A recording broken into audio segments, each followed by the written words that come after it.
All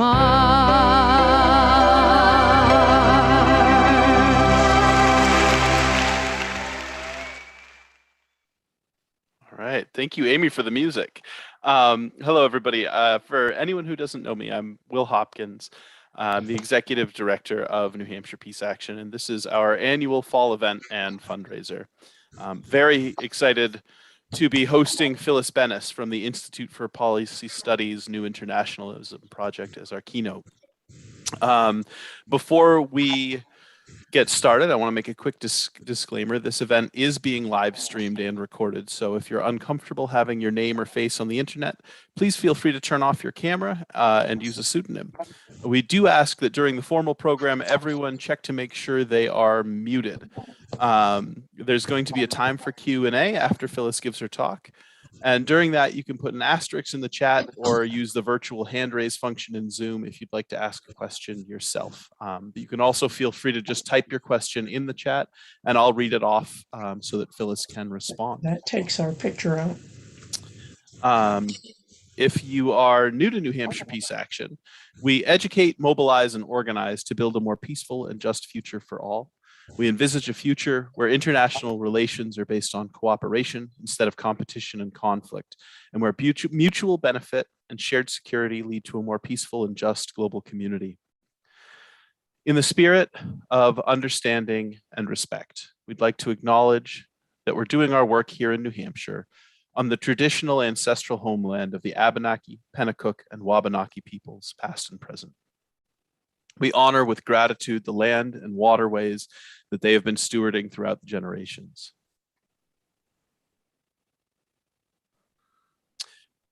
So to open us up, I'd like to turn it over to Kurt Smith, our board chair, to give a welcome. Kurt, take it away.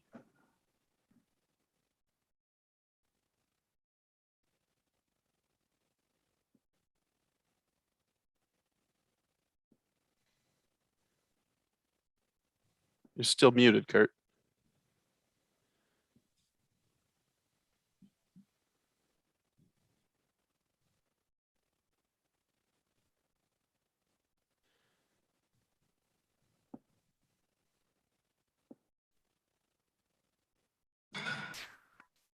Still muted.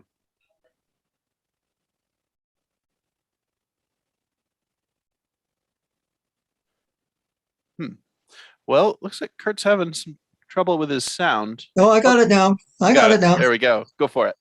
Sorry about that, folks. Good to see you all here. Good to see a lot of energetic people in one place. Just some thoughts about that. In perhaps 1 billion years, perhaps less, our sun will exhaust its supply of hydrogen fuel and the Earth will no longer be habitable. But far sooner than that, in fact, right now, humanity faces two threats to its existence. One, the climate crisis, is thankfully recognized widely by progressive organizations, so that possibly it may be faced and dealt with, although the hour, as we know, is very late. But the other crisis, unfortunately, has had no progressive organizations speaking consistently for it, other than the Poor People's Campaign. I speak, of course, of the war economy and the threat of nuclear war. Even a moderate nuclear exchange would lead to a nuclear winter and the end of civilization as we know it.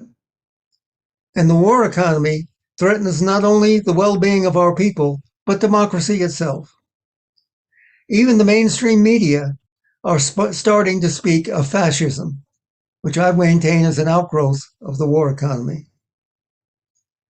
Maybe it will take a widespread scare to get people, as we say, awakened and adjusted to the reality of this second crisis. I'm confident that once good people feel the truth, once it moves from their heads to their hearts, they will act. Meanwhile, luckily, we have New Hampshire Peace Action speaking the truth and keeping it alive, which is why you all deserve special thanks for coming tonight to lend support. So please enjoy, learn, and then take action. Good to see you and talk to you later. Take care. Thank you. Thanks, Kurt. I'm going to turn it over to Andrea Walsh, who is going to tell us a little bit about what our fundraising goals are for the night. What a thrill to be here with everyone tonight. All of these awakened souls and people who are part of the Great Peace March here in New Hampshire, as the song said. So the fundraising this evening's event is about fundraising and providing support for New Hampshire Peace Action, as especially this crowd does, especially well. Doreen is sharing a thermometer that shows how far we've come and how far we are on the way to meeting this event's goal. So this evening, the goal is to raise $10,000 as this event. And already, folks who've gotten tickets and who have sponsored so generously this event, over $4,500 have been raised by those folks. We also have $3,600 pledged as matching gifts. So tonight, every dollar up to $3,600 that is given, which can happen on the, you can see on your screen here, through a website or through a link. The link that should be in the chat, you can make a gift right now, or if you want to privately make a chat message to Doreen, you could make a pledge of a gift of any amount, anytime throughout this evening. So we look forward to some more funds being generated this evening and throughout the evening. We also just especially want to thank monthly donors and invite people to join the elite group of 14 monthly donors who collectively make $660 appear in the coffers of the New Hampshire Peace Action each month. Whether a gift is $5 or $105 or more, every bit really helps the work continue. So thanks to everyone for being here and for your generosity. Yeah, thank you, Andrea. So before we talk about what we've been up to this year, I want to thank the hosts and sponsors of tonight's event. The Peace with Justice Advocates of the New Hampshire Church, New Hampshire Conference United Church of Christ, Janet Seller, Kurt and Ann Smith, Joyce Hall, Arnie Alpert and Judy Elliott, Doug and Sue McLean, Ejai Miki and Jane Heber, Nancy Burke, John Lamperti, Greg and Ruth Heath, the Reverends Jane Van Zant and Alan Knight, Betsy Kelly, David Booth and Melora Rush, and Letitia and Charles, I believe it's Ufford. Correct me if I'm wrong if you're here. Might be Uford or Uford even. So given the prevalence of Pentagon contracting jobs in New Hampshire, we kind of have a constant economic pressure here supporting the military industrial complex. And we see this a lot in our elected representatives. And it's the generosity of all of you that makes it possible for us to keep being a light in the darkness of state-sponsored mass murder. We are committed to reshaping using our voices to reshape the world during a chaotic period in history when both political parties are cooperating with war. And I think we're a really necessary voice in the political discourse. And I'm so grateful that this organization exists and that I'm able to make it my life's work and livelihood to do this work with you all. This year, with the exception of June and July, was again entirely conducted virtually due to COVID. Board members and myself did turn out to do a number of peacekeeping events, which is something that I think most of you know that New Hampshire Peace Action engages in training and peacekeeping around the state for events that might be disrupted by people who are there opposing. And there's been a really sharp increase in the need for peacekeeping this year. So I know that even with COVID in play, myself and a number of my board members have been out a lot, and a lot of our membership have been out a lot doing that work of trying to keep rallies and demonstrations and public events moving forward despite detractors.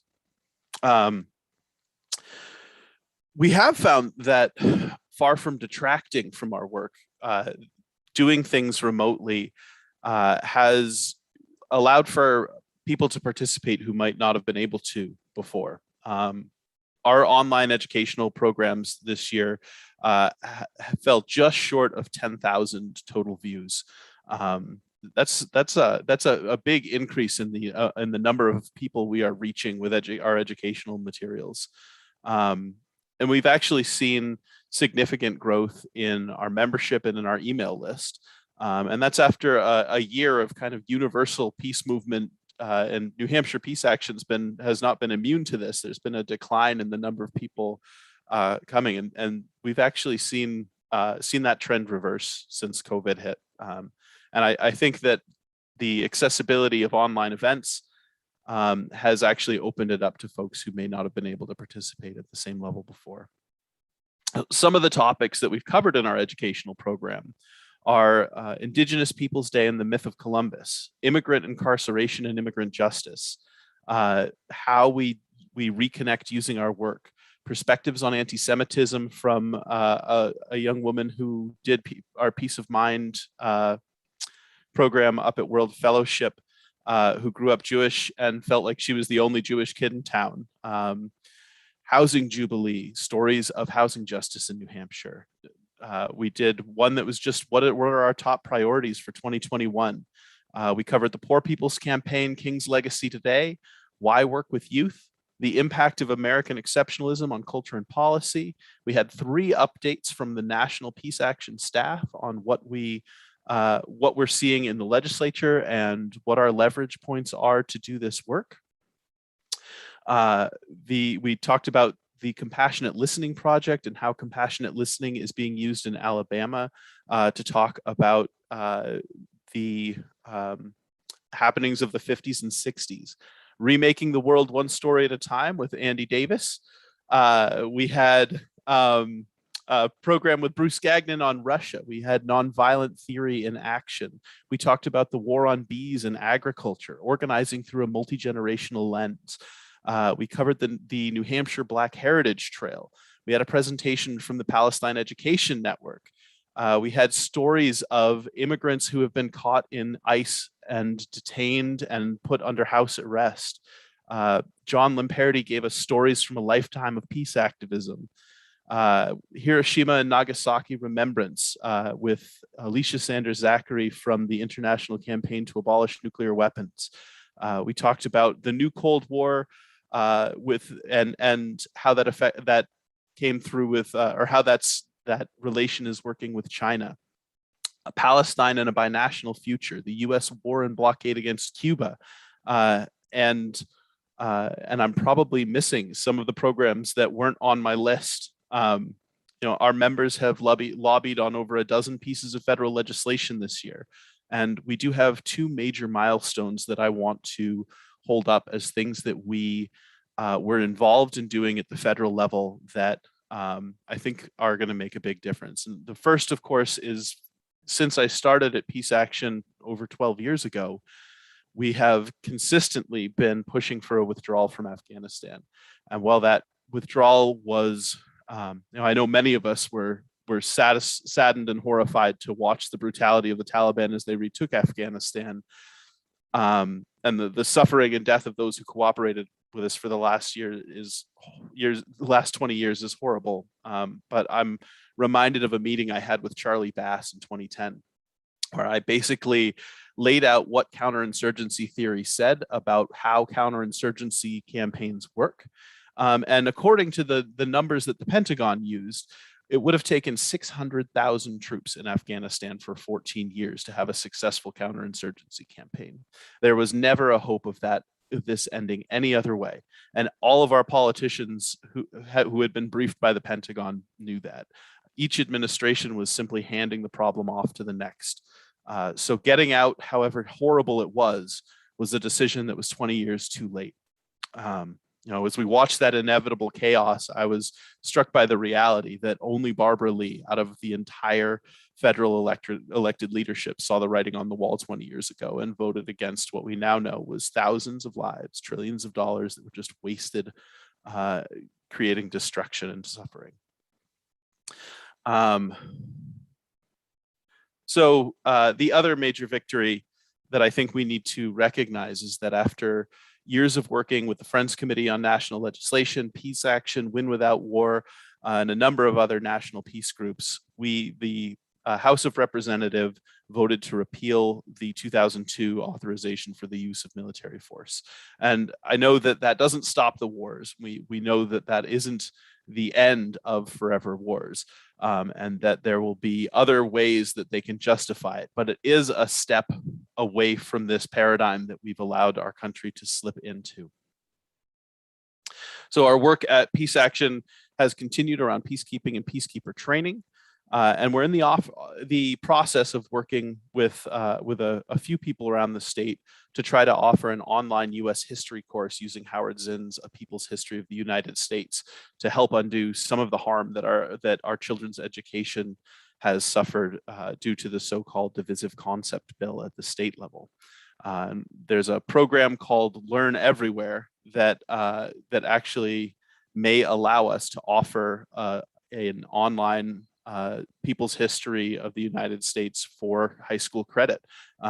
So filling in, going through two loopholes created by an administration trying to undermine public education, there's a chance that we can get in and actually do some really good quality education. And I know I'm excited about that. Unfortunately, to keep doing this work, we do need to maintain a staff and office. And to coordinate this work, it takes these resources. So we've got to hit our fundraising goals. And so with that, can we have a quick update and maybe a moment so that folks can pledge? How are we doing? Have we made it? Have we made any of those matching dollars appear? And have we made that thermometer go up?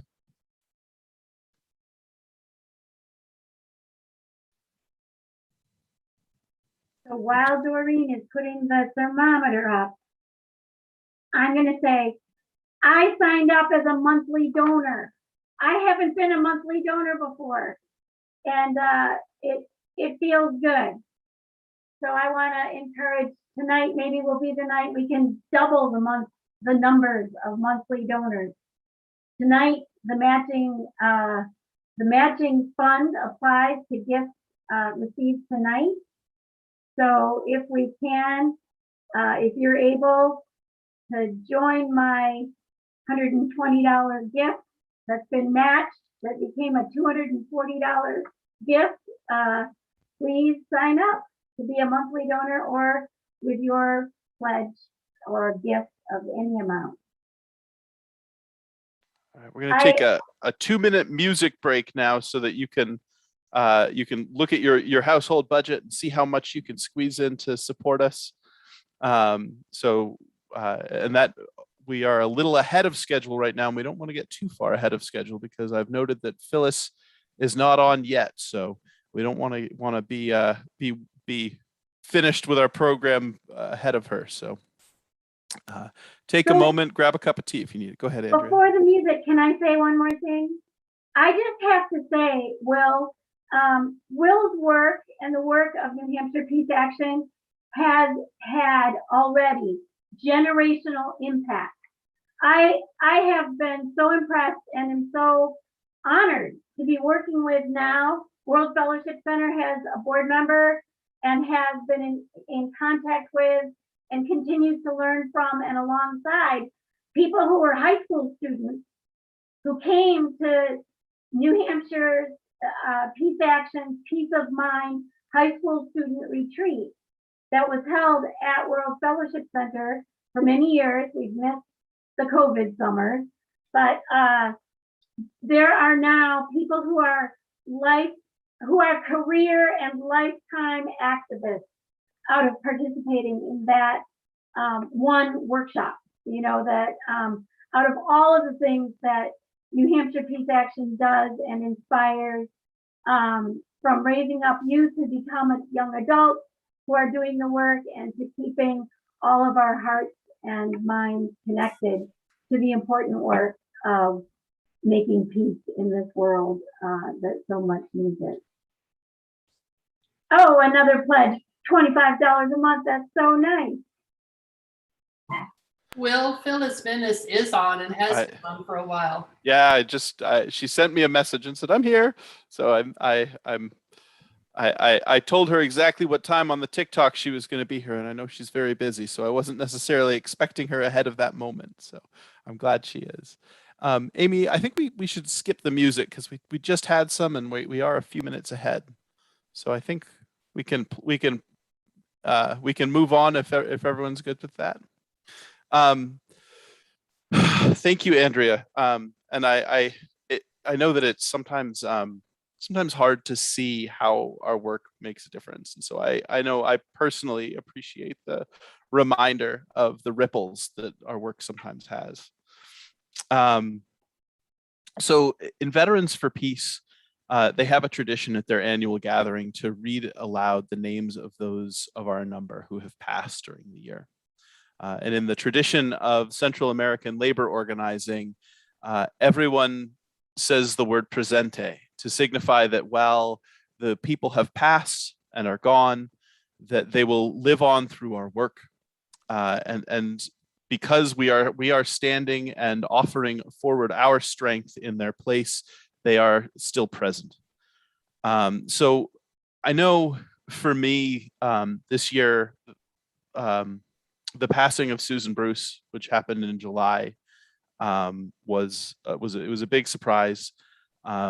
She was a board co-chair of this organization for many years and a board member for many years. She was a friend and an advisor, and so I'd like everybody who knows of people who've passed since our last fall fundraiser to put their names in the chat, and I will read them aloud.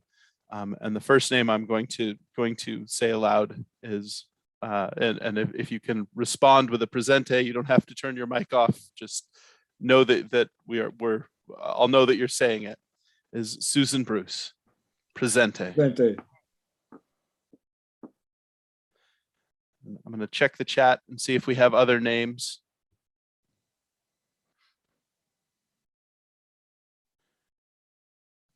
If I can find my mouse, I'm going to check the chat.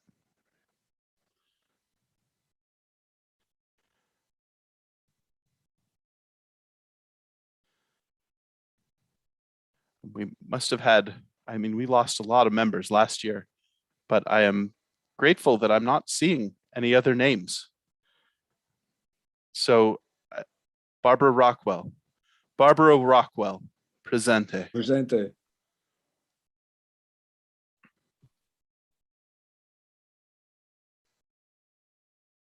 Andrea, who was Barbara? Barbara was involved at the UFIS at the UU Church in Tamworth, and at 92, she just passed, clear-minded and with her family and folks present with her, where she was staying with her son in Connecticut, and was able to die at home. And she was a brilliant thinker and carer and peaceful, hearted woman. Thank you.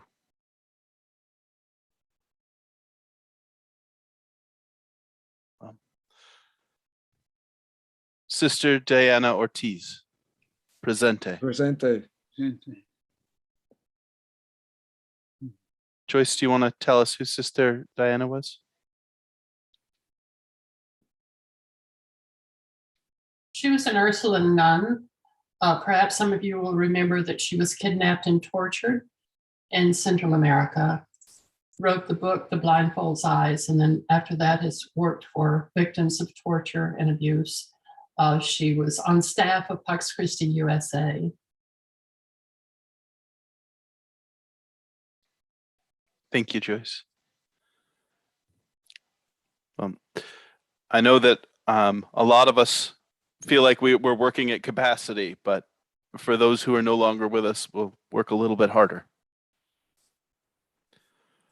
So just a moment ahead of schedule here. It's time to move into the speaker. So 14 years ago, I was completing my MBA at Plymouth State University, and I just finished my term of service with the New Hampshire National Guard. And I had a small workspace. It was actually a classroom that had been converted to a storage closet that had a little space left over for a computer.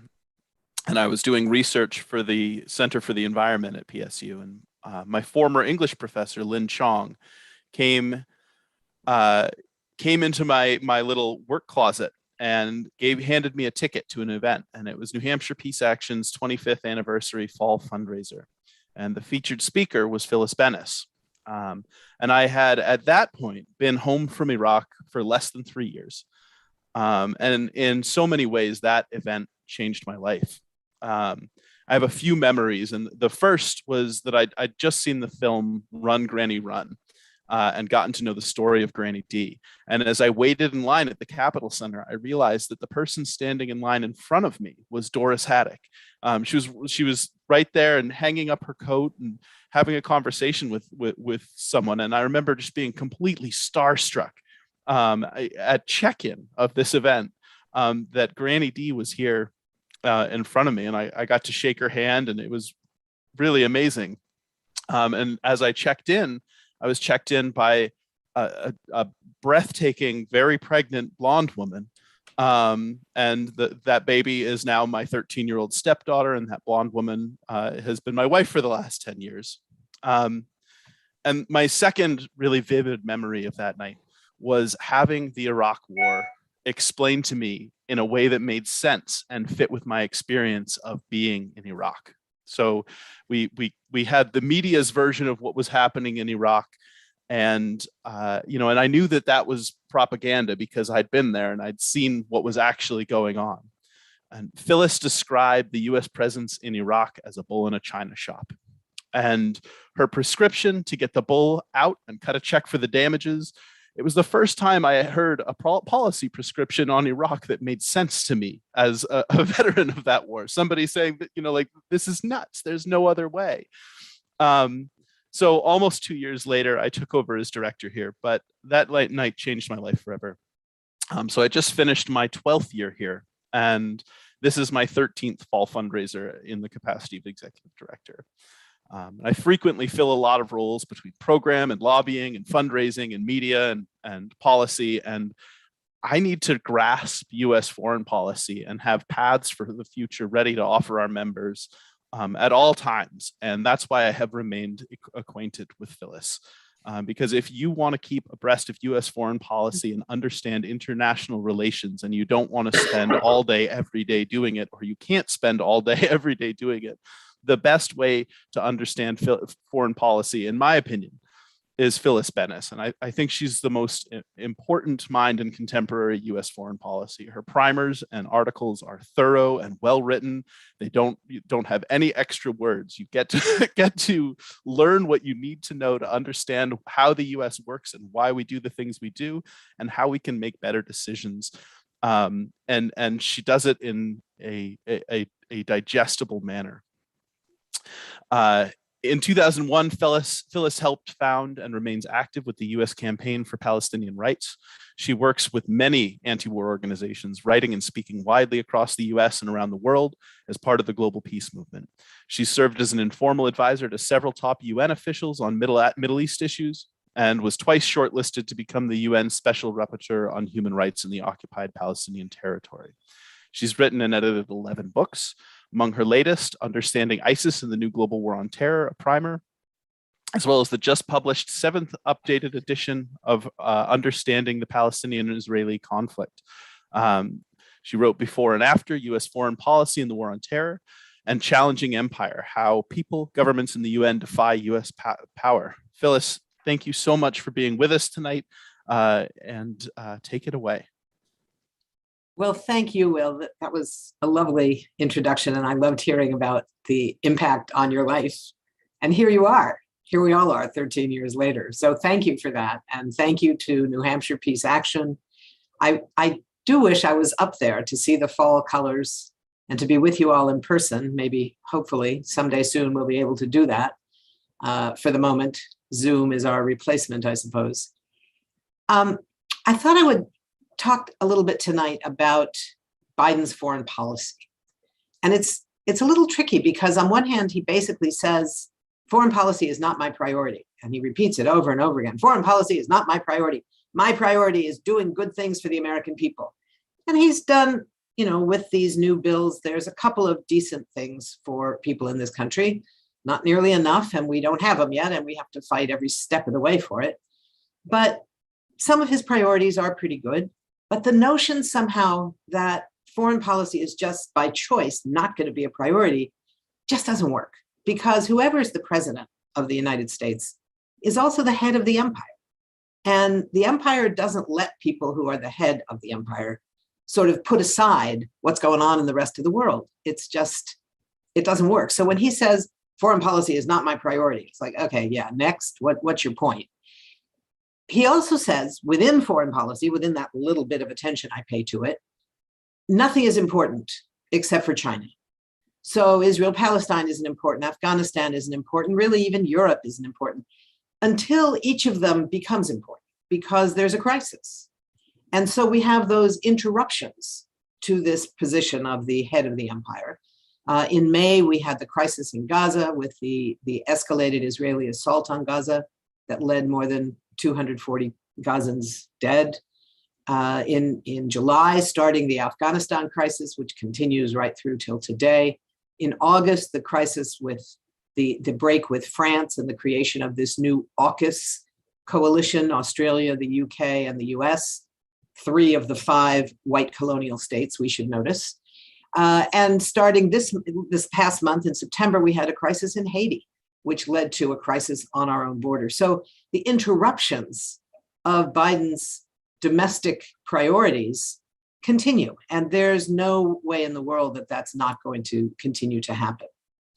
So if we look at the crisis in Afghanistan, I think that Will said it very well, that the decision to withdraw the troops to end the US component of the war in Afghanistan was an absolutely necessary, delayed reality. It was 20 years too late, but it's important that Biden did it. It's horrific the way it was done. Yes, it probably would have been some version of this no matter when they did it, if they waited another 10 years, another 20 years, another 1 year, or if they had done it 10 years ago. But there were mistakes that were made, and we should have, I think, no hesitation to call them out, while making clear that withdrawing was the right thing to do. It is interesting watching these hearings, both in the House and the Senate, with these top generals and the Secretary of Defense and all the top military people who are very cautious in how they describe it. But it's clear that almost all of them think we should still be there, whether they think we should have left the 2,500 troops that were there when Biden took over, or whether we should have added 5,000 more just to control Bagram Air Base. Whatever it is, they all think we should still be there. And the Republican questioners and half the Democratic questioners also believe that we should still be there. So we have to even look at these questions from the vantage point, are they actually critiquing how the withdrawal happened? Or are they critiquing that the withdrawal happened? I think it's the latter. So we have to be clear on defending that decision. We don't have to defend how it was done. I don't feel any compulsion to do that. But I think we do need to defend, we have been fighting for 20 years to not have a war in Afghanistan. And once the war was launched almost exactly 20 years ago, it was October 7th, so coming into this week, we've been fighting to end it. It's now mostly ended, and we have to be cautious about that. We saw the last drone strike so far that we were told right at the beginning was a righteous strike, a righteous attack, because it only killed the 2 people who were involved in ISIS-K and were about to create another strike against US troops and Afghan civilians, and no one else was killed, so it was a righteous strike. And it was fired from over the horizon. So we proved we could do it. And I remember saying on the day after, when that position came out, I don't believe any of those three things are true. And I didn't have any evidence. None of these reports that were done very well by media people, not by the military, but forced them to take it seriously. None of them had happened yet, but it just didn't seem to make sense. And I remember telling people in a webinar I was doing, I don't think that the guys they killed were from ISIS. I don't think we certainly don't know that no one else was killed. And I don't even believe it was fired from over the horizon. As it turns out, unfortunately, all of us who were saying that were right. It was not from over the horizon. It was from right there inside Afghanistan, right in the neighborhood. It was not two people from ISIS-K. It was one person who worked for a US-backed food and education aid organization, and 7 children. 10 people killed from the same extended family, 3 adults and 7 children, 5 of them under the age of 7, babies. One was a toddler, not even 2 yet. So that's what the last strike of the US war in Afghanistan looks like. So this isn't really even yet an end to the war in Afghanistan, and it may not even be the last drone strike. It may be the beginning of a new version of a war in Afghanistan. I think it is important for us to recognize that while this was a significant defeat for the US war strategy that has been the centerpiece of US foreign policy for the last 20 years, it was not a victory for the people of Afghanistan. The Taliban's return is nothing to cheer about. I do think some of you may have heard presentations at various points from the wonderful young, well, not, I guess she's not so young anymore, the then young Malalai Joya, who was one of the, at the time, the youngest member of the Afghan parliament when it was first created. And she was very clear. She said, and I had some time to spend with her in Europe about, I guess about 12 years ago now. She was, once again, having been driven out of her country by death threats.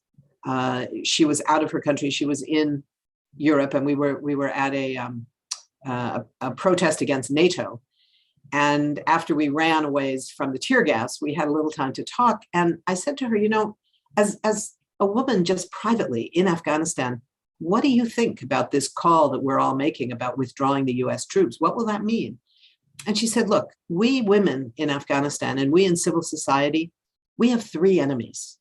The Taliban is our enemy. There's no question about it. The warlords disguising themselves as a government are also our enemy. And the US occupation is our enemy. And she said, if you can get one of them out, if you can get the US troops out, we'd only have 2. And I thought, boy, what a pragmatic approach to all this, recognizing that getting rid of the US troops and the US Air Force, the US bombers, the US drones would not end the war for Afghans, but it would take out one big component of the war. And that would be very important and make it more possible for them to end the war on their own terms. I think that position that Malalai put forward at that time is still appropriate. I think right now, the key is for us to understand our accountability to the people of Afghanistan, people that are now here, people that are now waiting to get here, whether they're in Qatar, in Germany, wanting to get out. We still have an obligation to help those who want to get out, to whom we made very specific promises. The US military promised people, if you come to work for us as an interpreter, as a translator, as a gopher, whatever it is, we will have your back. We will protect you. That's an obligation. And that we need to enforce that in our country by those who operate in our name and with our tax money. We also, and this part is crucial because it doesn't get as much attention, we owe an enormous debt to the 40 million people who remain in Afghanistan, who are not leaving. People in the countryside who represent 75% of the population of the country. You know, we hear almost entirely from people in Kabul, once in a while from Kandahar or Mazar-e-Sharif, the big cities. The vast majority of Afghans don't live in the cities. They live in small, very isolated villages scattered all over this very big mountainous country. And we owe an enormous debt to all those people. We owe a debt of compensation and reparations. We don't owe continued strikes from over the horizon and the actions of special forces. We don't owe any of that. We owe reparations for the damage that we've already done. So I think when we look at this, we need to be thinking about who is not in the room, whose voices are we not hearing? The voices of rural women. I would urge people to read the extraordinary article in the New Yorker that was written recently by Anand Gopal, who he's a US-based American journalist who has spent many years living in Afghanistan, speaks Pashto, and he managed to do something that's very difficult for a man journalist, which is he managed to get interviews directly with a number of rural women in small villages all over the country. And hearing what they say, that is so completely different from our understanding of what women in Afghanistan want, because we're hearing what women from Kabul want. And there's every bit of legitimacy to that as well. What women from the cities are facing right now is horrific. The attacks recently on women judges, the prohibition on young women who are in high school from going back to school, the indications, it's not very clear yet, that women may be prohibited from certain areas of work that they've been able to work in the last 20 years. These are all very serious issues that we have to take very seriously. And we have to take seriously what rural women are saying. And what rural women are saying when asked, what do you think about the US troops pulling out? They say, we are grateful. We are grateful not because the Taliban is coming and we love them, far from it, but because they no longer face their husbands, their fathers, their brothers, their sons being killed by US bombs and US drones and US raids on their homes. So that's what they're seeing. It's a very different version than what we hear from women in the cities. So what does it mean that the Taliban is back and that they're in power? It's mostly too soon to say. There's all this questioning about, has the Taliban changed? I don't think we can know yet. I don't see any evidence yet that the people from the Taliban leadership have profoundly changed their own ideas, their own bankrupt ideas, in my view, about women's role in society. But what they reflect is something that's very close to what was the tradition in Afghanistan. There were periods of strong women's movements in Afghanistan in the 50s and 60s. There was a powerful indigenous women's movement that won some small victories in the cities. And then you had the period in the 70s when Afghanistan was governed by the Communist Party of Afghanistan.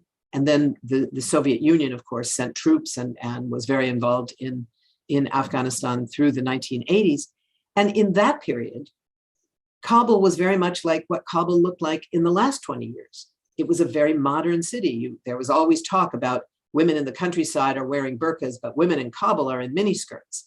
And that was true, but just like the 20 years of US occupation, that change in women's lives, women's rights that had been imposed by the Communist Party and later by the Soviet Union did not reach the vast majority of women in the country. So the rights of women in the countryside have always been constrained. They were forced to work. There was no problem having women working, but their rights were limited to inside the home. They were prohibited from having a public life. Their dress, the Taliban didn't invent the burqa and the covering of women. That was a longstanding tradition and still is in many parts of Afghanistan. So whether they have changed or not, we don't know yet.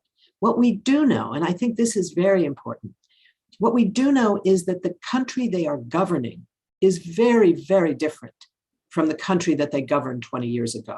They came to power in 1996 and they were overthrown in 2001. In that 5 years, it was a very different country. No one had something called the internet. Nobody had access to the outside world. I don't know how many of you saw the photograph of the Taliban fighters who marched into the presidential palace last month when they took Kabul. And they gathered around the desk that had been the presidential desk. And they had their weapons, most of them, but half of them also had a cell phone in their hand.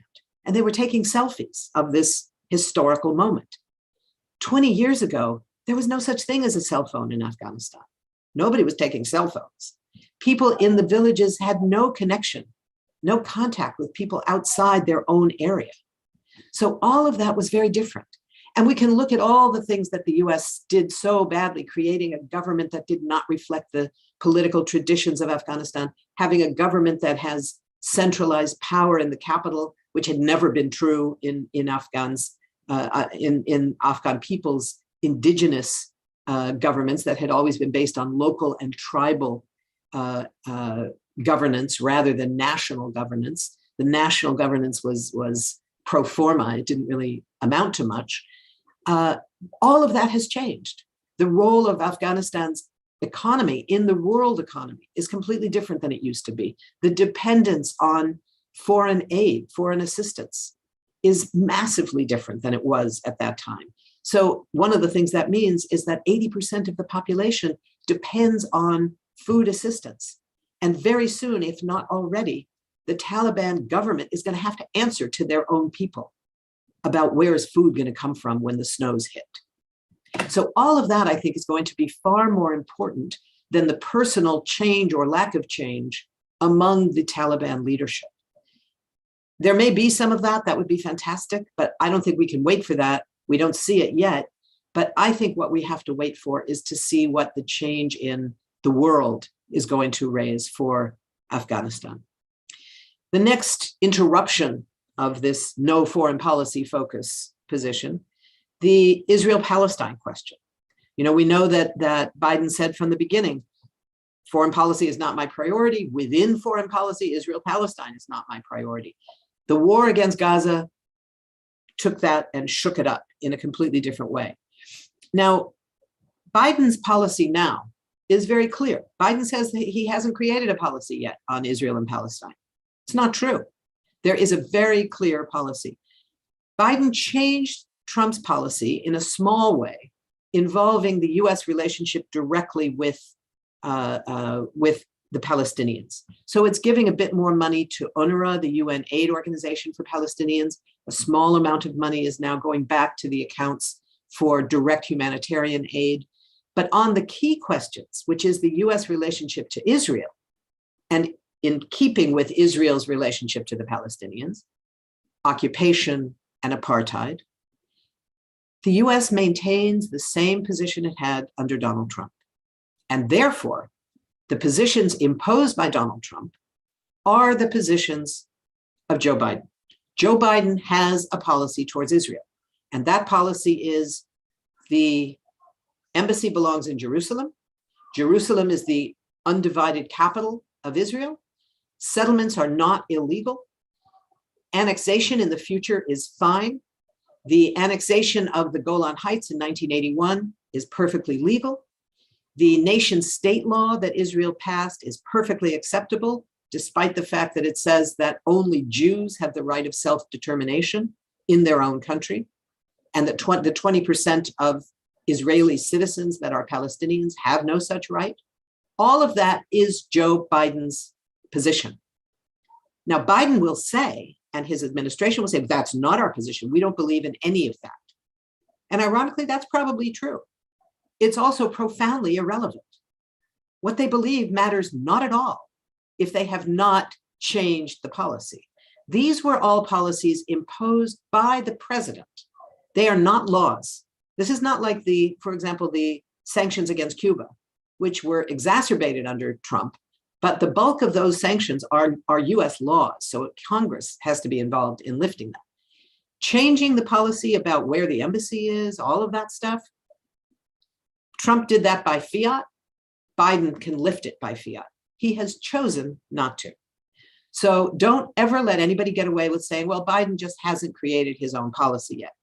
He has made a choice, and his policy is based on that choice. So it exists. I think that the irony, of course, that we're looking at is that we are seeing an enormous shift in the public and media discourse on this issue. We saw it amazingly in the war in this past May, when the coverage of it, the discourse around it, even the discourse in Congress to a certain degree, was profoundly different than in the past. We've seen a real shift in that discourse. But our democracy is so flawed that the political position of the population of this country doesn't necessarily have anything to do with what the policy is. And we have not yet seen even the beginning of a real policy discourse shift. So we're seeing in the Congress a number of people, certainly the Squad, the new four, I think they call themselves the Truth to Power team, the four that came in the following term after the Squad came in. So there's now 8 who are explicitly supporting Palestinian rights. There's Betty McCollum from St. Paul, Minnesota, who has put forward the only resolution that's actually out there defending Palestinian rights. In her case, it's about Palestinian children, making sure that US military aid does not go to supporting Israel's system of juvenile military detention. Israel, of course, is the only country in the world that has a system run by the military officially, where children as young as 12 can be arrested and held in military custody. So all of that is underway, and yet we see no actual change in the policy coming from the White House and the State Department. That's on us. That's where we need to work even harder to bring that policy shift discussion, the public policy shift, the public media discourse shift into the policy arena. So that's our job for this next period. Now, before I get to the question of US and China, I think that, well, one of the things is this new AUKUS deal, the US, Australia, and the UK in a new anti-China pro-nuclear weapons conspiracy, if you will. It's not a secret, but it's a conspiracy of a sort.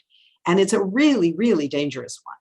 Not because it, creates a split between the US and France. It's not the first time for that. Remember some of you will remember when the US was first talking about going to war against Iraq in 2002 and into 2003, when France and Germany both were opposed.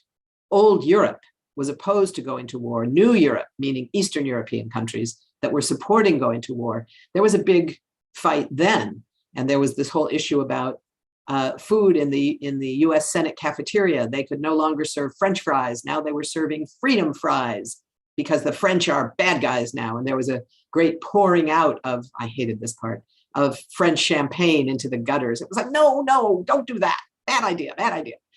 But it's not because of that. I mean, that's a temporary problem that will be dealt with. The problem is this really represents an escalation in the threat of military strikes between the US and China, and potentially even a nuclear strike.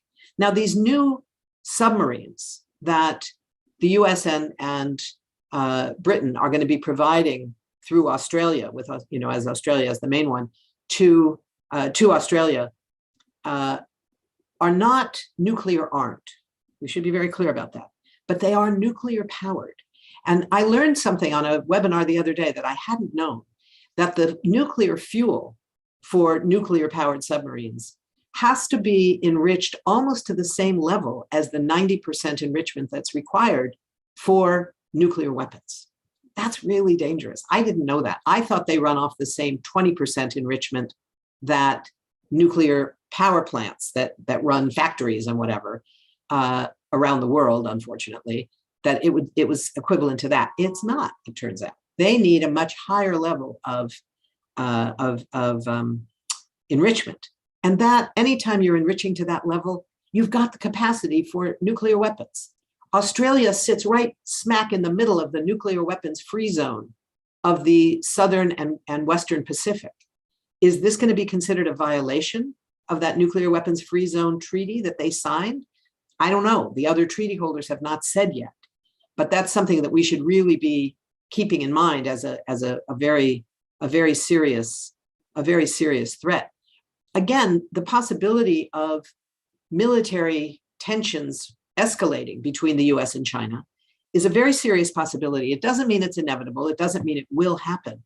But one of the things that makes it so dangerous, aside from the nuclear nature of these new submarines, is that the US and China, unlike the US and Russia for many years now, and the US and the Soviet Union before that, do not have any military to military connections that can make it possible for them to tamp down a potential escalation.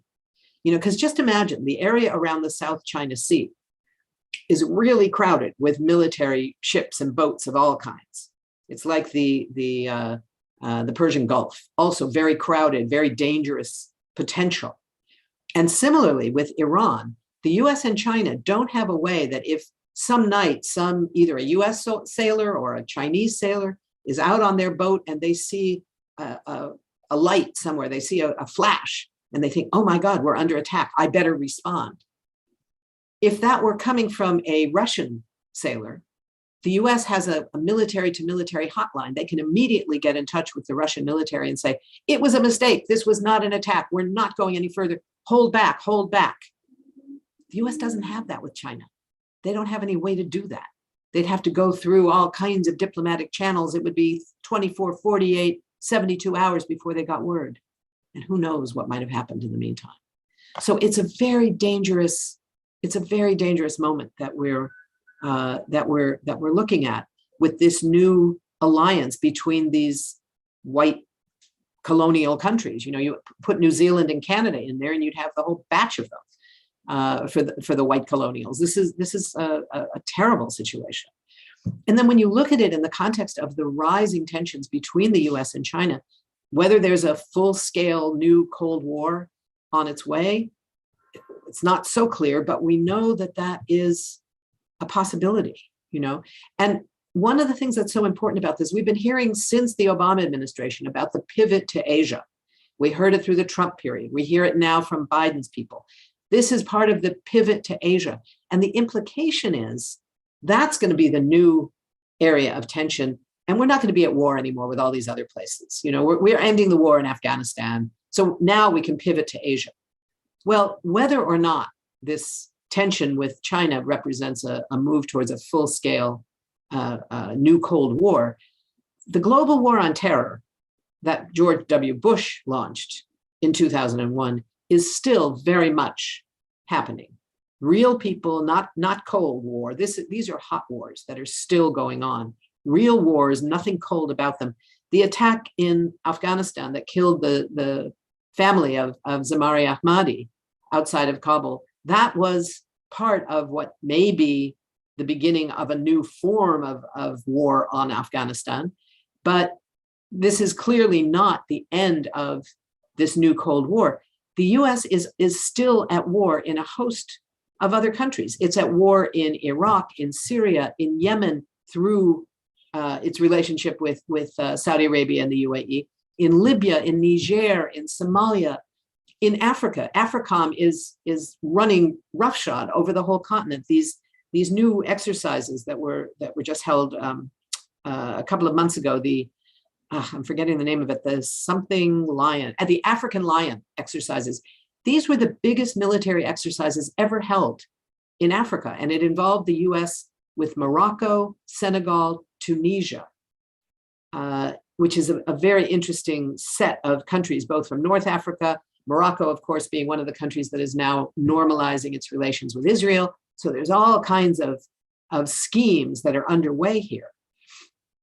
But we need to be clear that while China is clearly a serious economic competitor to the United States and will remain so, and it's likely to become an as big or even bigger economy in years to come, the notion that China is somehow a military threat to the United States simply makes no sense. The US spends more than 3.5 times on its military as China spends. China spends just over $200 billion a year.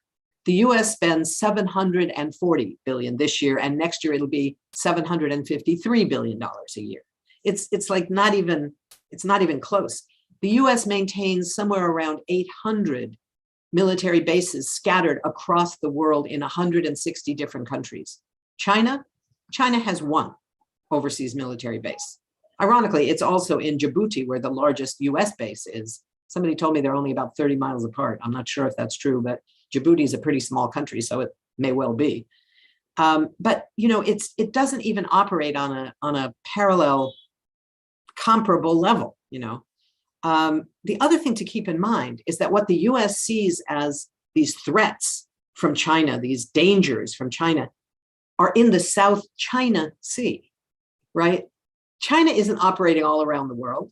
This would be the equivalent of if China was complaining about, as maybe it should, about what the US is doing in the Gulf of Mexico, right? The US controls the Gulf of Mexico, essentially, militarily. And it's on our border.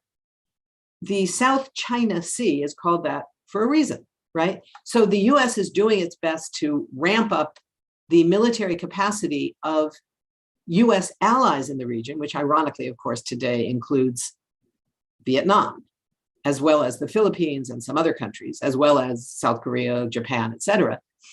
But particularly in the South China Sea, the Philippines and Vietnam are playing a major role.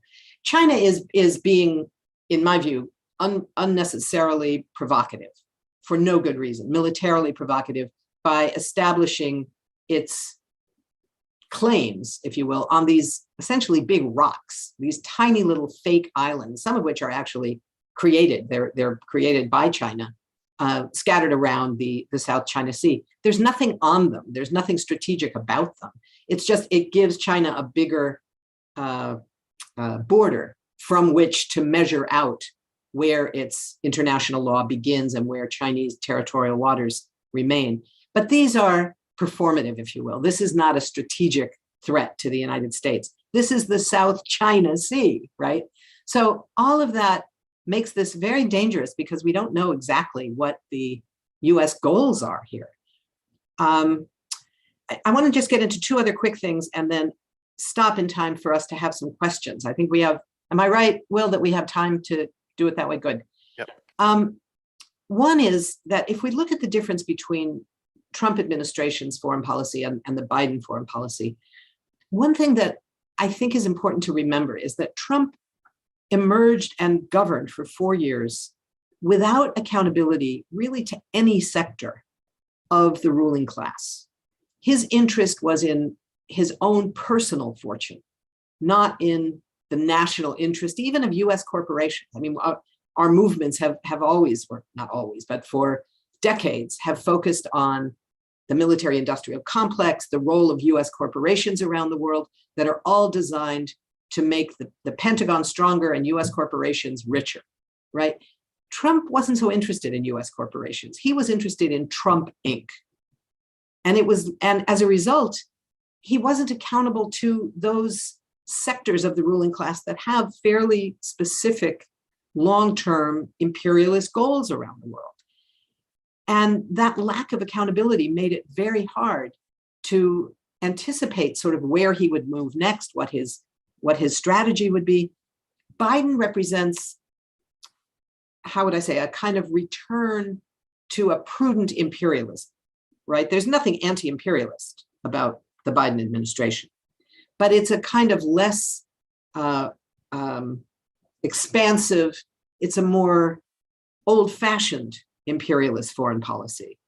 And, you know, for him to say foreign policy is not my priority, except when it becomes necessary. And then he'll say, well, it's not just all these other places, it's really only China. Well, these other places keep exploding. He's going to have to keep dealing with them. And the one aspect that he has imposed, again, as so many of his predecessors have, of both parties, is with the question of sanctions. And this is going to get to my last point, which is about what we should be thinking about as a movement. But I think the question of sanctions deserves some very important consideration for all of us. So there's been a victory, I think, for those in the military and those in the State Department in convincing most people in this country that sanctions are what we do when we don't want to go to war. Sanctions are an alternative to war. That's the popular understanding of what sanctions are. Sanctions are aimed at the government. They're aimed at putting enough pressure on the government that they'll stop doing whatever bad things they're doing that we don't like. They'll stop their human rights violations. They'll stop being militarily provocative. They'll stop doing whatever it is that we're not happy about. The problem is, sanctions are not an alternative to war. Sanctions are an act of war. They're an act of war legally in international law. Chapter 6 of the UN Charter is all about what sanctions mean. You can't just impose sanctions willy-nilly and think that it's legal. The US can say, well, it's legal because our Congress voted for it. That doesn't make it legal. That still can be a violation of international law. Sanctions are an instrument of war. And what the US is doing right now under Biden is escalating the sanctions against Venezuela, continuing the sanctions against Cuba, escalating some of the sanctions against Syria, continuing the same devastating, crippling sanctions against Iran. All of this is going on from the administration that says that foreign policy is not our priority, except they're doing foreign policy really, really badly, causing death and destruction literally all around the world. So I think that we need to take up the question of sanctions in a very serious way. We had some meetings yesterday and the day before with a really interesting couple of Venezuelans because there's new negotiations underway. People don't even know this in the main. There's been almost no publicity about it. Finally, the opposition has agreed to negotiate with the government under the auspices of Norway. They're meeting in Mexico. And it's the first time that there's real possibility of ending the political crisis that has been so devastating to people in Venezuela. And one of the things that's so interesting about it is that the memorandum of understanding between the two sides, the Venezuelan government, which of course has been against sanctions from the beginning, although they've helped the government in certain ways, and the US-backed opposition, which for a long time supported sanctions. They didn't care that people were being affected so terribly, but it was going to, in their view, weaken the position of the government, so they wanted the sanctions to continue. Both sides have signed off on this memorandum that says one of the immediate goals is to achieve the lifting of sanctions against the people and state of Venezuela. It's a huge step forward that we should be really watching and supporting. So finally, on this question of, so what do we do as a movement? I think one of the things that we've been doing for a long time and we have to continue doing and do better in this period when new movements are on the rise, younger people, more people of color, movements that actually do have influence in Congress and to a small degree in the White House, we need to be working to get the issues of ending wars, ending sanctions, cutting the military budget into the hands of the leaders and the activists in the movements for racial justice, the movements for economic justice and climate justice, the movements for immigrant rights and women's rights. In all of those movements, it's on us, those of us who have worked primarily on issues of ending wars, ending sanctions, cutting the military budget, stopping nuclear weapons for so many years. It's on us to get this into their hands, to make it clear, to make it easy, to figure out strategies that make those links. Because we have to face that the majority of people who are active politically these days on the progressive side are mostly not looking at the international stuff because people in our own country are facing such dire crises. So it's not surprising that most of the work is to deal with climate, to deal with the economic crisis that people are facing right now. So as the anti-China rhetoric escalates and that results in an escalation of anti-Asian violence across the country, we see the effect of it here. So we have to be prepared to talk about that rhetoric as we talk about the need to diminish the attacks on China, to lower the temperature, to lower the tensions between the US and China. It means we still need to talk about human rights in China, whether that's what's happening to the Uyghurs, the issues around labor rights, resource exploitation in African countries by China. It doesn't mean that we want the US to be imposing sanctions for all those things. But as social movements, we have an obligation to stand with people in China who are facing those challenges themselves. And finally, the question of military spending is what gives us the best, easiest entry point with all of those other movements. We're seeing right now this horrific fight that has to be waged to get $3.5 trillion spent on healthcare and the care economy and education and climate and labor rights and all of those things. We're having to fight tooth and nail for $3.5 trillion over 10 years, right? All of those budgets are for 8 to 10 years. It's not a one-year budget we're talking about. The US military budget for next year is $753 billion for 1 year. That is an easy translation. I can even do the math for that one because multiplying by 10 is easy. 10 years of the military budget is $7.5 trillion. 7.5, not 3.5. It's more than twice as much as the budget for healthcare and education and childcare and jobs and climate and all those things. We're spending $7.5 trillion to kill people around the world. That should be an easy one for us to present to all the other movements. And I think that's our job. Thank you. Thank you so much, Phyllis. And we're going to have time for Q&A. It's going to be, again, you could raise your hands, or use the hand raise feature or put an asterisk in the chat. I see there are already some questions in the chat, but before we do Q&A, I do want to check in on the fundraising. Andrea, how are we doing? The fundraising is going great. Just like we need to ask the military budget to be instead used to match our education and healthcare budget, we still have some match funds out here waiting to be matched. So it looks like we have about $1,480 to go to meet the full match of $3,600 tonight. So if 8 people were to pledge $15 a month, that would bring us there. Or if one person pledged $1,000 over a year, which is around $87 or $88 a month, that would bring a big step toward it. And or if 13 people pledged $10 a month, we would meet the doubling of the monthly donors, because we've already got 3 new monthly donors. So in brief, we're very, very close. All right. So let's, we were planning on doing some music here, but I'm feeling like that would be disruptive to the flow. So I'd rather just jump into Q&A, and we've got lots of questions in the chat. I'm going to start with Gail Pages, and I'm going to have to move back up a little bit to get to that one. There it is. So Gail asks, I'd like to know if Phyllis has a comment on the arms being sold to Israel in spite of the Leahy law. That is, that Israel is a known human rights abuser and thus should not be receiving American weapons or military assistance. Does anyone in Congress remember that such a law exists? That's a really good question, Gail.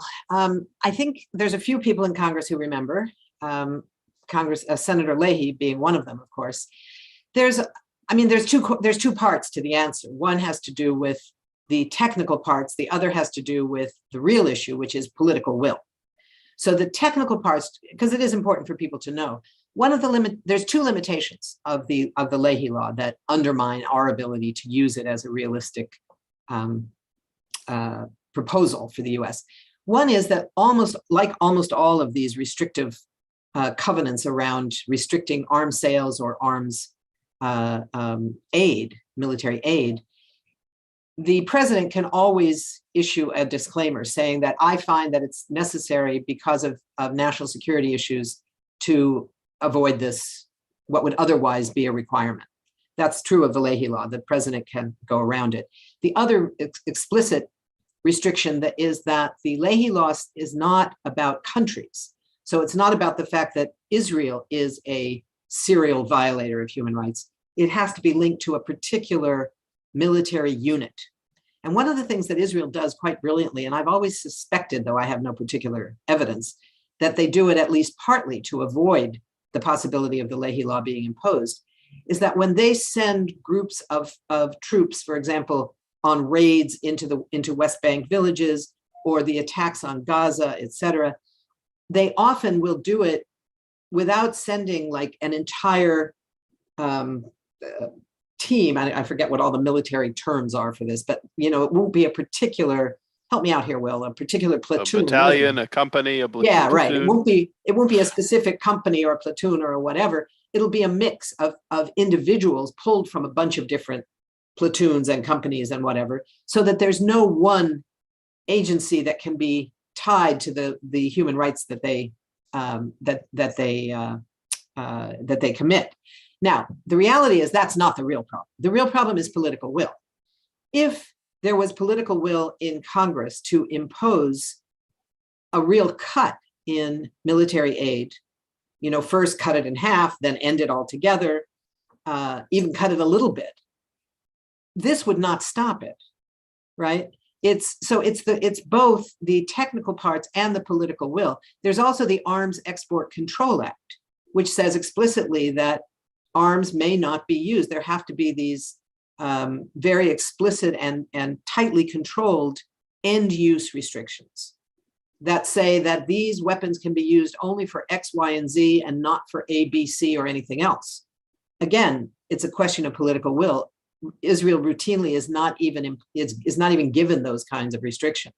So we need a lot of work to do. It's that question of turning the existing shift in public and media discourse into a policy shift. That's always the hardest part, but it's the most important part that we have to do.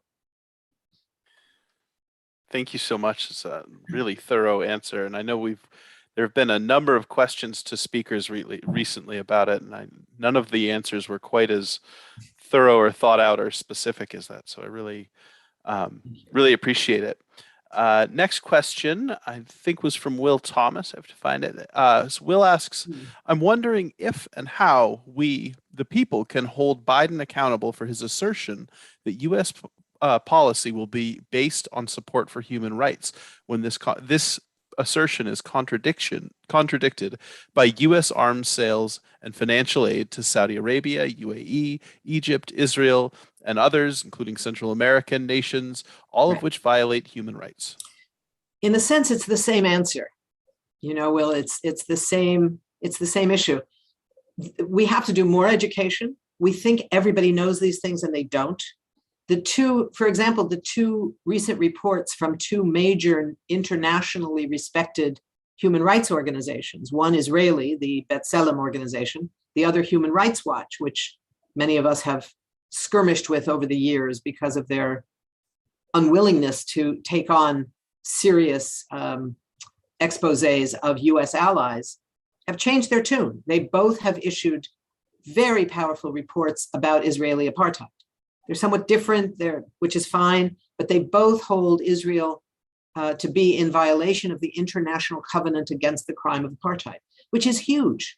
So normalizing the discourse that Israel is an apartheid state, ironically, it's not so hard these days as it used to be to focus on Saudi Arabia and the UAE in particular, a little bit Egypt, and not quite as much, but the Arab countries, which traditionally still, there's enough anti-Arab racism across the United States that criticizing these countries was not so difficult, but criticizing US support for them was always very difficult because it was in the context either of the Cold War, they are standing with us against the evil Soviet Union, or they're standing with us against global terrorism. Now we happen to know that it is from some of these countries, not always from the government, but from elites of various sorts, that the money and the weapons, et cetera, for terrorist forces comes. But nonetheless, they continue to get this kind of support. So again, there's no quick and easy answer. It means more education, it means more letters to the editor, it means more and consistent meetings with your members of Congress, becoming the best friend of whoever is the foreign policy person in their office, both in DC and in the state. In Conway? No, that's not. What's your capital? Concord, sorry. And it's always tricky how to do that. You can't push them on too much information or they back off and say, okay, these people are just a pain in the neck. I'm not going to deal with them anymore. It's that, that sweet spot of being there with enough information for them from very credible sources, always using Israeli sources if you can. It works like a charm. And ironically, there's plenty of Israeli sources these days. So, it's the same thing that we've all been doing for so long. We just have to keep doing it and work towards the transition from getting this shift in discourse that we've seen so dramatically in the US, the polls. Well, this is really important. Your members of Congress who are Democrats, need to be showing, need to be seeing, and you need to be showing the polls over the last 2 years that have shown this really dramatic shift, so that number one, support for Israel has become a thoroughly partisan issue. It's a Republican issue. It's no longer the bipartisan consensus of people. This doesn't hold for Congress people, but it holds for people in the country. Young people, young Democrats, Black Democrats, new Democrats routinely are almost equally supportive of the Palestinian side as the Israeli side. Young Jews, increasingly, and you all know this, but there's something powerful when you can show your members of Congress the exact polls that show this stuff and say, you know, you think you're facing a political problem. You think that this is political suicide. You think that you're going to have to spend political capital. The reality is you don't anymore. You don't have to get into it with them. Some of us think they never really did, but whatever, let them think that. It's changed so that now, if you're going to respond to your own constituents, your own Democratic Party constituents, you need to recognize this change that's gone on. That's huge. That's huge. They're not seeing it in the White House. Most people in Congress are not yet seeing it, but you can be the ones that bring that to them in a serious way. And that can be really important. Thanks, Phyllis. That's, yeah, I'm not sure if we have good New Hampshire specific numbers yet, but I'll look for them. There's a real lack, I will say, of statewide, let alone congressional district-wide polls anywhere. Everybody is faced with the national polls, but there's no reason to think New Hampshire is distinct from any of the rest of it. So, yeah. So Judy Elliott and Arnie Alpert ask, can you say anything about the Renasir Act to sanction Nicaragua? Sorry, I can't. I don't know the specifics of it. But I think, you know, I have enormous criticisms of what the government in Nicaragua has done in recent years. And that doesn't matter when it comes to sanctions. The US sanctions don't hurt governments. They never do. They hurt people. That's the bottom line. It doesn't matter.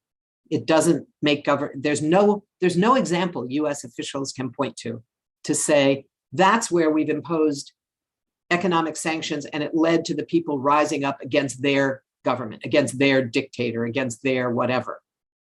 People aren't stupid. They may be desperate. They may be hungry. They may be desperately poor, but they're not stupid. They know that these problems about why they can't get food, why they can't get clean water, why there's no electricity, doesn't come only from their government. They may blame their government for part of it, and their government probably is responsible for part of it. But they know that the ultimate reason is they're being denied, their country is being denied access to often its own money. And that's true in all the kinds of sanctions that get imposed. So, you know, I think that keeping that framework in mind is really important. I'm sorry, I don't know the details of the new sanction law that's being proposed. We'll take it up in our conversation series with somebody who knows about Nicaragua. So Betsy has a question. It may be more rhetorical here, but I'm gonna read it off just because I think it's an important thing to put into the discussion. She asks, hasn't the administration asserted that the greatest threats to national security are the climate crisis and domestic terrorism? And I think that I've heard that kind of thing come out of the administration. Did you want to respond to that at all, Phyllis? Or just two quick things. I don't think that it's rhetorical. I think it's real. They should be held accountable all the time for these statements they make and then just violate with impunity. So yeah, that should be put in their face every single time. The two things that I think are particularly important here. One is that the climate crisis is serious enough that the US military, among others, is really taking it up in a serious way, how to deal with it. The Navy in particular is taking the lead. So they're talking about, I forget the dates, but they're talking about being, I think it's 50% renewables by some rather soon time, right? And one of the things that happens because of the question of scale, the US military, of course, as you probably all know, is the largest emitter of greenhouse gases of any institution in the world. In the world. It's not more than some states, but it's the biggest institution. It's also true that when the military does something, like when the military stopped segregation in its ranks, it has a huge impact on the population because it's such an enormous economic and social influencer in the country. That will also probably be true for things like making solar panels cheap or something like that. We have to be very careful not to fall into the trap of sort of cheering on the greening of the military. The point is not to make the military greener so that it can more efficiently go around the world and kill people. It's to stop the military from existing. So it's, you know, it's a bit of a tricky one in terms of how we argue that one. Similarly, on the question of domestic terrorism, right-wing racist violence is certainly the biggest threat. A lot of organizations that work on racial justice issues, particularly those that work in Muslim communities and in Arab and South Asian communities, are very concerned about this potential that's kind of hovering around about either new laws or starting to call these racist violent organizations domestic terrorists. The reason being that there are already laws on the books that make what they do illegal. Having a whole new category of, quote, domestic terrorism is almost certainly going to come back against communities of color and not against these white racists for whom it's supposedly being framed. So there's a lot of pushback against using the term domestic terrorism and sticking to varieties of white supremacist violence and, you know, those kinds of descriptive terms rather than having a new word for it. So.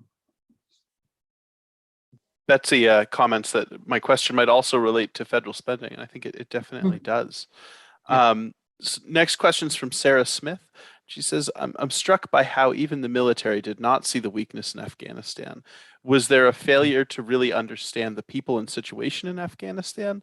How is the use of the military to do nation building the basis of this failure? In other words, would building a humanitarian or human relationship actually have had an effect? Oh, this is a complicated one. I think there was a very clear, well, for one thing, the military didn't fail to understand a lot of this stuff.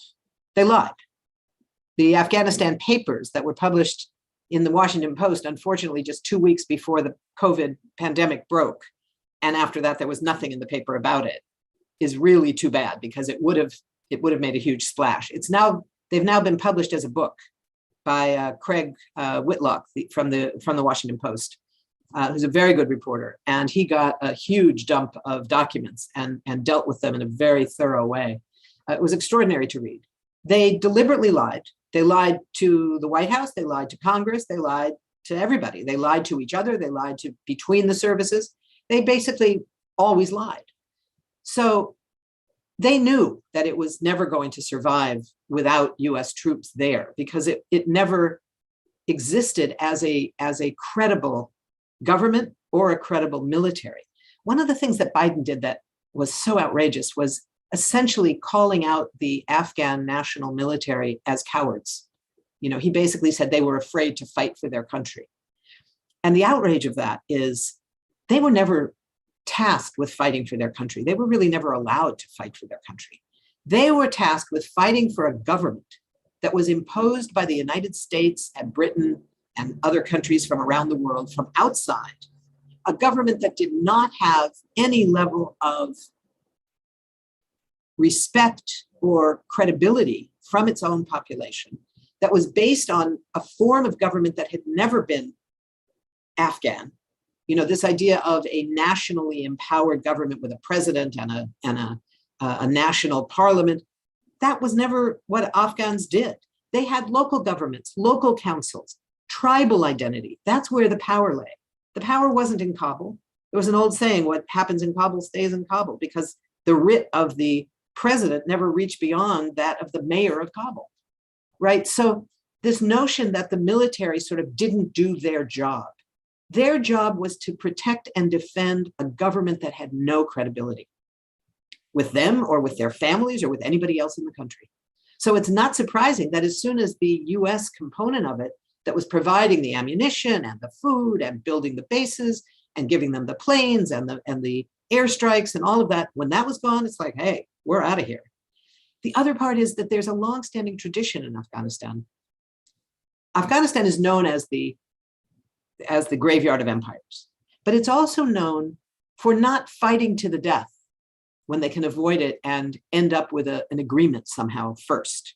So there's a long-standing tradition of negotiating away problems.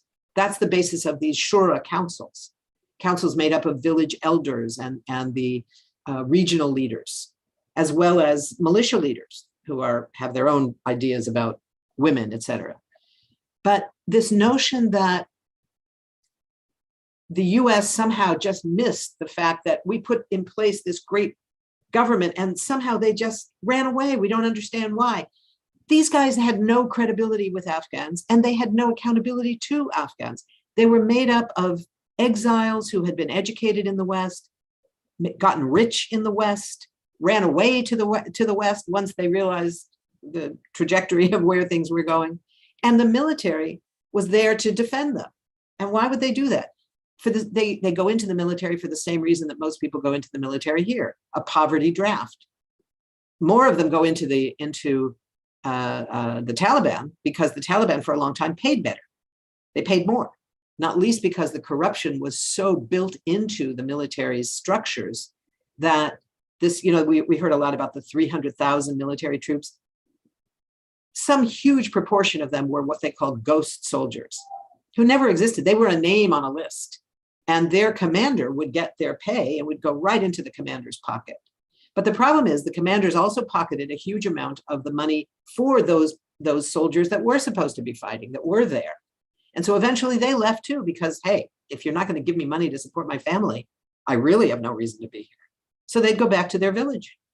And if the Taliban came and negotiated a settlement with the local leadership, which is what they did in most of these villages, most of the time, the government simply either surrendered or they worked out something. They negotiated their way through it.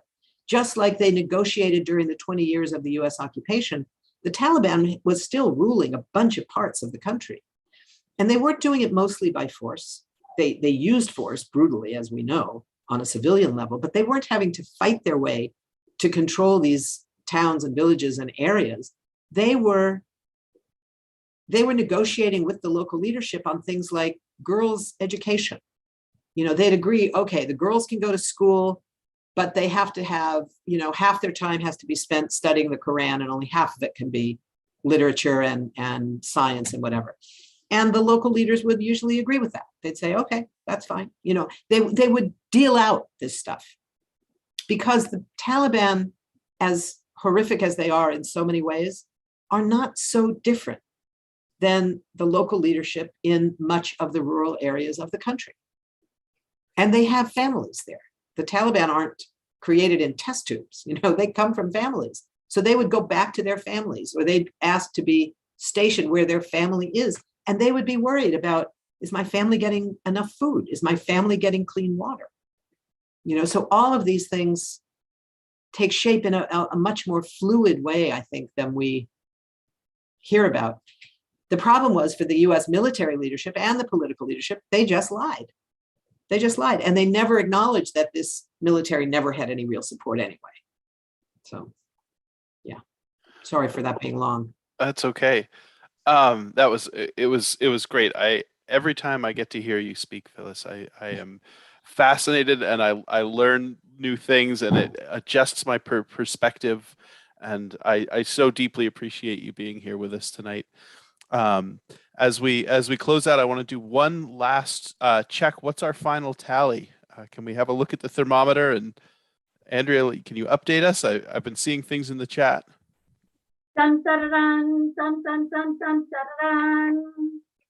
We have passed $10,000 tonight. Wonderful. Yay.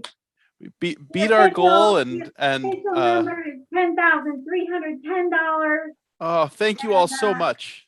Thanks to everyone. Thanks to the matching pledgers and the sponsors and hosts and the monthly donors and the new monthly donors. And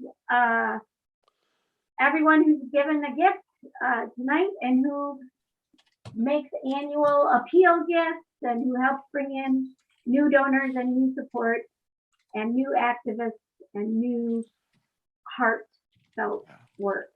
Yeah. Thank you all. Thanks for being here. Thank you, Phyllis, so much for your talk. It was everything I dreamed it might be. It was really, really so informative. I'm so grateful.